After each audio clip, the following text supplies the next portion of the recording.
Hey guys, Kathy Rankin here with the Weekly Soaps Roundup, and last week I told you spring has sprung. Well, I lied, because this week, all of a sudden the thunderstorms moved back in and it's raining and cold and bitter outside.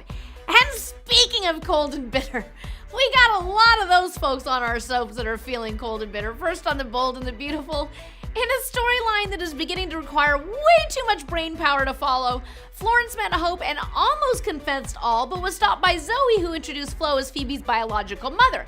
Now later, Flo ran into Wyatt, who naturally she dated in Vegas. Don't know what that has to do with anything, but Wyatt invited her to a dinner party he was having, which of course Liam and Hope attended, and Wyatt became the next victim of the lie that Flo was Phoebe's birth mother. I told you, are you following any of this? Coming up, Steffy plans to leave for Paris with the girls. Now, over on Days of Our Lives, John admitted to Marlena that he was Leo's father, though neither trusted Diana and, of course, had the ever-popular and oh-so-quick DNA test done. Meanwhile, Diana dreamed of Marlena's death and a reunion with John. Elsewhere, Tripp took pity on the illegal immigrant Haley and agreed to hide her out in his apartment, though his girlfriend Claire, of course, became jealous and turned to Eve to help get rid of her because she had become a hot-button issue in the race for Salem's mayor. Now, coming up, John discovers Marlena unconscious, now on General Hospital.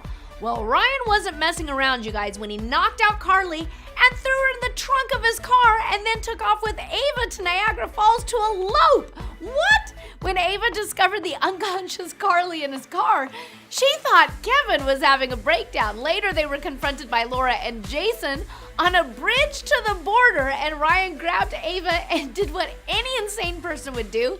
Yes, jumped over the bridge, and across the world, and of all places, Turkey, Sonny and Robert tried to locate the missing Dante. Coming up, Ava wants revenge on Ryan.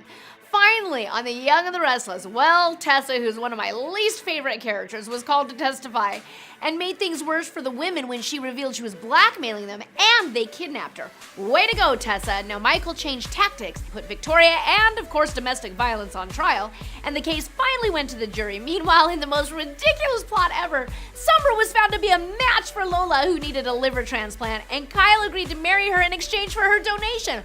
Well, that's one way to trap a man. Exchange your liver for a wedding ring? What?